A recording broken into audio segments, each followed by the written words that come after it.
Structure urethra या urinary passage की blockage, जिसके बारे में हमने पहले भी बात की है, कि उस तरह की बीमारी है जिसमें एक यंग या एक वृद्धावस्था में किसी की यूरिनरी फ्लो बहुत संकीर्ण हो जाती है, खुल के नहीं आती है, जोर लगाना पड़ता है।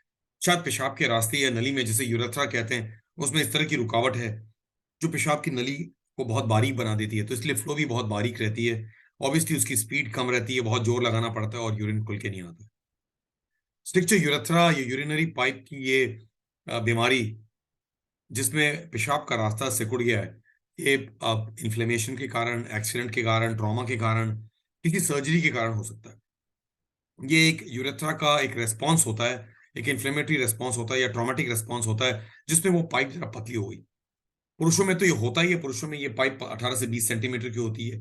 औरतों में भी ये यूरेथ्रल स्ट्रक्चर होता है। इसी कारण injury, trauma, accident, catheterization long term, और कोई फॉल्स इंजुरी हो जाना इंस्ट्रूमेंटेशन के बाद या कोई ट्रीटमेंट के बाद हो सकता है। तो बहुत जरूरी है ये जागरूक करना कि स्ट्रक्चर यूरेथ्रा की ट्रीटमेंट अब ट्रीटमेंट नहीं रही, अब उसे क्योर की तरफ ले जाने की जरूरत है। क्योंकि हम लोग एक सॉफ्ट स्ट्रक्चर को ही ऑप्टिकल इंटरनल यूरेथ्रोटोमी कर सकते हैं, जो शॉर्ट सेगमेंट है। शॉर्ट सेगमेंट स्ट्रक्चर वो हुआ जो स्ट्रक्चर इतना छोटा सा है, जो बहुत ही सॉफ्ट है और जो बहुत ही डेप्थ वाला ना। अगर बहुत डेप्थ की स्ट्रक्चर है, बहुत फॉर्म और हार्ड स्ट्रक्चर है, तो फिर उसे यूरेथ्रोटोमी करके, उसे सिर्फ इंसाइज करके, किसी ने लेजर से खोला, किसी ने ब्लेड से खोला, वो शायद काम नहीं आएगा। अगर वैसा कुछ कर रहे हैं शॉर्ट सेगमेंट स्ट्रक्चर में, तो ये रिस्पॉन्सिबिलिटी होती है डॉक्टर और पेशेंट की पार्टनरशिप में कि उसे फिर टाइट ना होने दें।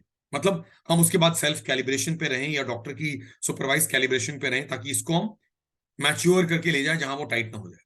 तो ये बहुत इंपॉर्टेंट एस्पेक्ट है, हमें इस चीज को गौर करने की जरूरत है कि स्ट्रक्चर यूरेथ्रा कभी कभी बहुत लंबे लेंथ के होते हैं। कभी कभी रोड ट्रैफिक एक्सीडेंट के बाद जो स्ट्रक्चर बनती है, जिसमें इंजरी के बाद ही यूरिनरी पाइप डाल ना पाए, और सुप्रापेल्विक सिस्टोस्टोमी या पेट के रास्ते जो पाइप लगी हुई है, उसके थ्रू पेशाब हो रहा है पिछले 1 महीने 1 साल से, तो कहीं ना कहीं एसपीसी के तरह अगर यूरिन पास कर रहे हैं आप, जो पेट के रास्ते नली लगी हुई है, या यूरिनरी पैसेज के थ्रू कोई नली जा नहीं पा रही है, या आपकी पेशाब की फ्लो बहुत ही कमजोर है, बहुत धार पतली है, या बहुत ही लॉन्ग सेगमेंट स्ट्रक्चर है, फर्म स्ट्रक्चर है, हार्ड स्ट्रक्चर है, ट्रॉमा के बाद, फिस्चुला के बाद, इंजरी के बाद है, तो ऐसे स्ट्रक्चर्स का ट्रीटमेंट ऑब्वियसली एक रिपेयर की तरफ जाना पड़ता है, जिसे हम यूरोथ्रोप्लास्टी कहते हैं।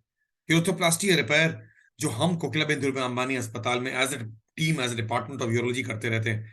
हमारा काम ही है कि कैसे हम इसको जड़ से खत्म करें, इसकी क्योर लाएं। और इसके अलग अलग तरीके होते हैं, right approach to the right individual.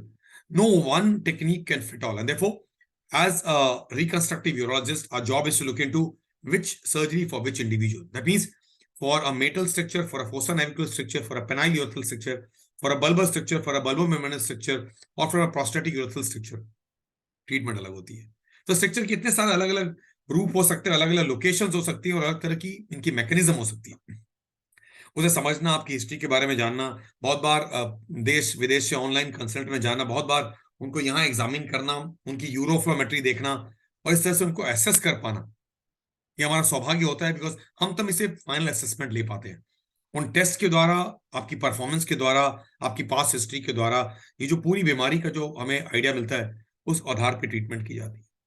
तो यूरोथ्रोप्लास्टी आज भी खोल के की जाती है, मतलब एक ओपन सर्जरी, एक रिपेयर है, और बहुत हद तक क्यूरेटिव इंटेंट है, जिसमें हम अपनी कला के द्वारा इसे रिपेयर करते हैं, तो इसलिए प्लास्टी कहते हैं इसे। प्लास्टी मतलब repair.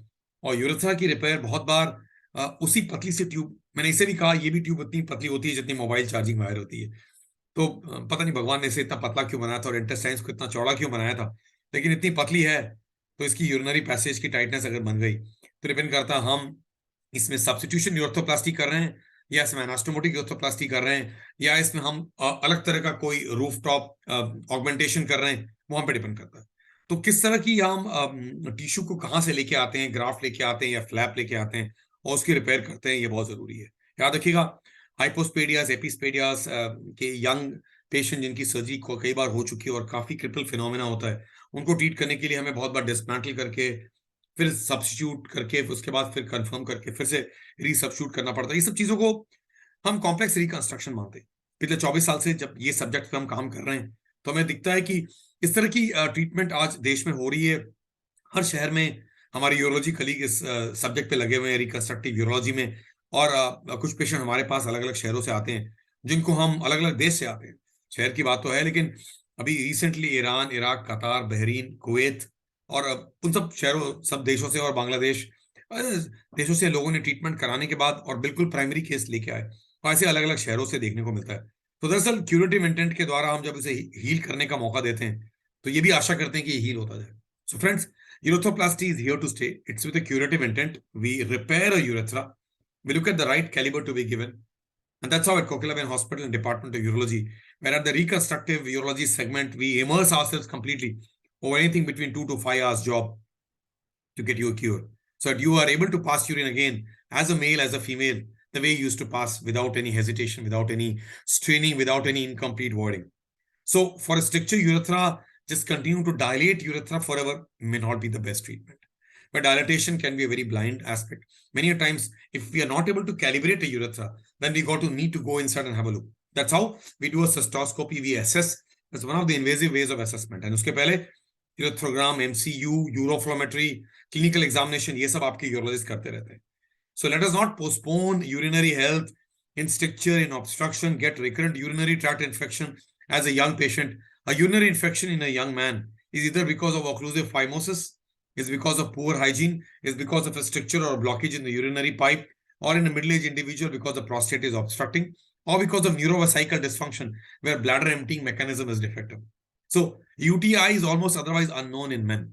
So if men get UTI, either the bladder doesn't push urine out because of neurological diseases or because of spinal diseases, or there's an obstruction to the flow either by the prostate occluding the urinary passage, or the urethra which has tightened up as a result of stricture urethra, or there's a metal stenosis, or the phimosis is completely occlusive, और hygiene का नामो निशान नहीं है. तो basically हमारा interest आपको जागरूक करना जरूरी है, बिकॉज स्ट्रिक्चर यूरेथ्रा एक अनकॉमन डिजीज नहीं है.